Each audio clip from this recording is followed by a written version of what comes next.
I wanted to create a very simple, barely any structure, no dialogue, and easy to pick up XR game.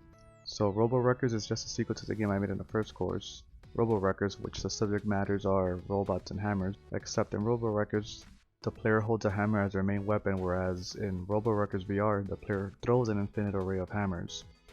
I then had to give this idea an arena where this battle of epic proportions was going to take place. The first question that came into mind was, what exactly is the target of these robots, or robos? Will it be the player? What kind of environment do hammers and robots have? An industrial one. So I came up with a hammer factory being the arena. What's important in a factory? Well, in a more simplistic and fun way, in my opinion, a conveyor belt. So the player won't be the target for the robos, instead it will be a conveyor belt. The next question I had was, will the conveyor belt just be an object you protect, or does it as well function as a spawning mechanism for the hammers? For this I had a few ideas. 1. Have the hammers instantiate in hand whenever the player reaches behind him or her and press the trigger button. 2. Have the hammers come out of a conveyor belt and the players could grab them from there.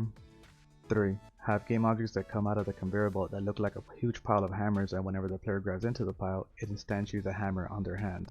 Idea 1. Have the hammer spawn when reaching behind you. This would have been cool, but then the player loses the interaction with the conveyor belt besides protecting it. Idea 3. Pile of hammers. This is what I honestly would have done, but I knew that many hammers would have been too many game objects for the Quest 2 to handle. I know there are ways to go around this, but I didn't have the time to figure that out. So I went with idea 2, grabbing the hammers from the conveyor belt. The next thing that came into mind was, having just one type of hammer sounds pretty boring. So I came up with 4 different types of hammers. A basic one that does an area effect, one that homes in on enemies, and one that repairs the conveyor belt. I decided to script them to spawn at random, having the basic hammer 50% of the time, crate hammer and homing hammer each spawn 20% of the time, and the repair hammer at 10%. The next thing to tackle were the robos. RoboWreckers only had one type of robo. I wanted different types of robos for RoboWreckersVR that are easier or harder to destroy depending on what type of hammer the player is using. The robos spawn randomly by each type having their own percentage as well, just like the hammers. I decided to continue the game format from RoboWreckers, which is a wave survival game with a time limit. With each passing wave, the waves get harder by making the spawn time shorter and making the harder robos spawn more frequently. The first issue I dealt with was the performance. I created every game object from scratch, including the stage, but I had no idea that I had to basically redo everything because the objects were too intense for the Quest 2 to handle.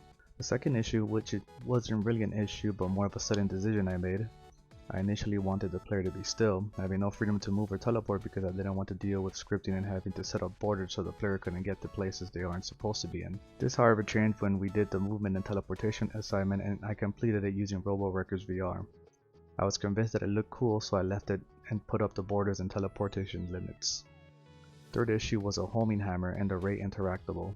I wanted to make the ray be a part of the hammer, but I couldn't figure it out because I couldn't place a device controller ray interactable on a prefab, and I didn't know how to use action-based ray interactable. So instead I placed the device based on the player's hand and had it appear whenever the player grabbed the homing hammer by adding an on-trigger script. This however made the ray interactable on the other hand appear when you simply just touch the homing hammer being held with that hand. I rewatched one of Valim's videos and saw that he explained how to use it.